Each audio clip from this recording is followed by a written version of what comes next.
এটা কি মাছ? এটা রুই মাছ। ও রুই মাছ না, বাচ্চা একটা রূপচাঁদ পড়েছে দেখলাম। আর ওটা কি মাছ? পুঁটি মাছ না, জাপানি পুঁটি লাফাচ্ছে।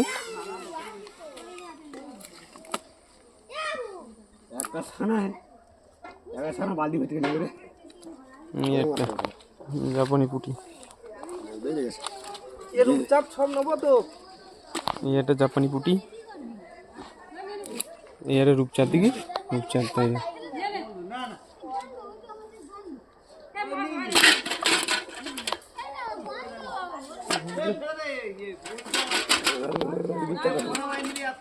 রুই মাছ ছেড়ে দে, রুই মাছ রূপচাঁদটাকে ছেড়ে দিচ্ছে আমার।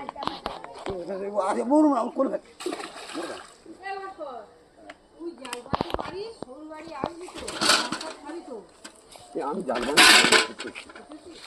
না পাচ্ছে কিরকম।